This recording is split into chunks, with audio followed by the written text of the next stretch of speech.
ఢిల్లీ నుంచి బండి సంజయ్ మాట్లాడుతున్నారు. లైవ్ ద్వారా చూద్దాం. సికింద్రాబాద్ నుంచి విశాఖపట్నం అది ఇక్కడ తయారైంది. ఇక్కడ ఈ దేశంలో అత్యాధునిక టెక్నాలజీతో తయారైంది.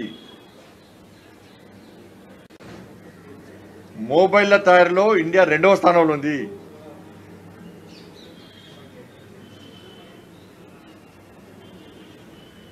ఆయుధాలను ఎగుమతి చేస్తున్నాం మనం, ఇక్కడ తయారు చేస్తున్నాం మనం.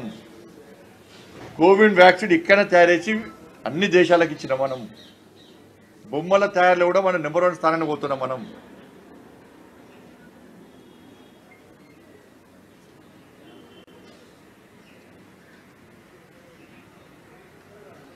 ఇప్పుడు చైనా బజార్ భారత్ బజార్ ఈయనక పోటీ ఈయనక పోటీ చెప్పినట్టు ఈయన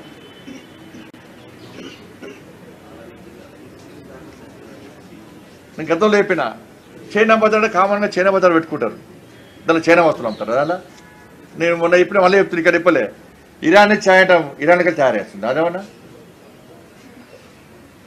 మైసూర్ పాకు తింటాం, మైసూరు తయారేస్తుందా అది. మైసూర్ పప్పు అంటాం, మైసూరు తయారేస్తుందా. మైసూర్ శాండల్ అంటున్నాం. అంటే ఏదో ఒకటి అంటే బాగా జిమ్మికులు చేసి ఇంకా నమ్ముతున్నాం కూడా ధ్యాసతో భాషతో ఇంకా ఎవ్వనమ్మని. నీ తుపాకి రావుని మాటలు ఎవ్వనమ్మడు. నీ వేషం తుపాకి రావుని వేషమే, నీ మాటలు తుపాకి రావుని మాటలే.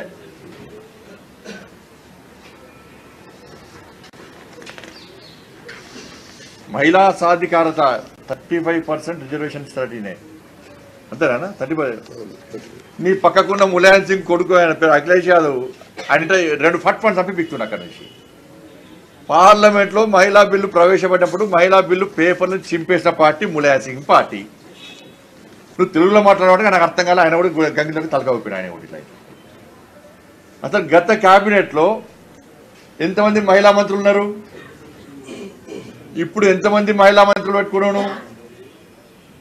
నీకు మహిళ అంటే నీ బిడ్డగా మాత్రమే కనబడుతుంది. నీ బిడ్డ లిక్కర్స్కాలు పైసలు పెడితే నా బిడ్డ అబ్బా ఎంత మంచిగా చంపుతుందిరా పైసలు రా, దొంగదంద వేస్తుందో లంగదంద వేస్తుందో మొత్తం అయితే నా బిడ్డ చూడు దేశం మొత్తం వెలుగుతుందనుకుంటున్నాను.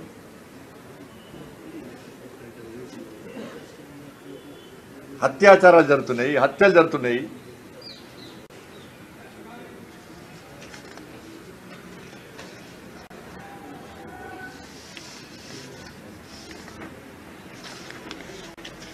దళిత బంధు దేశం మొత్తం దళిత బంధు ఇస్తున్నట్టు ఈయన. తెలంగాణ రాష్ట్రంలో ఎంతమందికి దళిత బంధు ఇచ్చినావు? దళితుల గురించి మాట్లాడే అర్హత నీకు లేదు. ఫస్ట్ అంబేద్కర్, బాబాసాహెబ్ అంబేద్కర్ రచించిన రాజ్యాంగాన్ని అవమానపరిచిన వ్యక్తివి నువ్వు. బాబాసాహెబ్ అంబేద్కర్ జయంతికి వర్ధంతికి రాని మూర్ఖుని నువ్వు.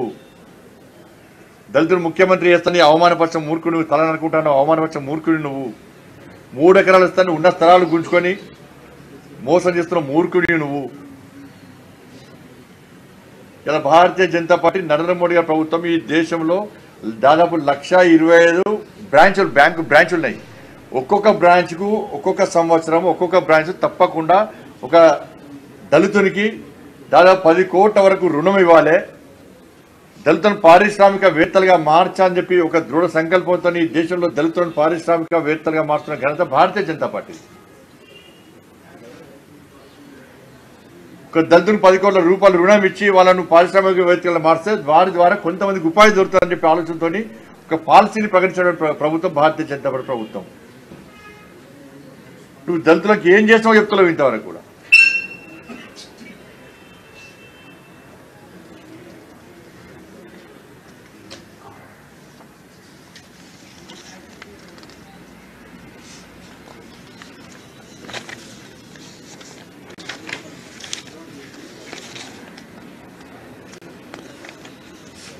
వాళ్ళ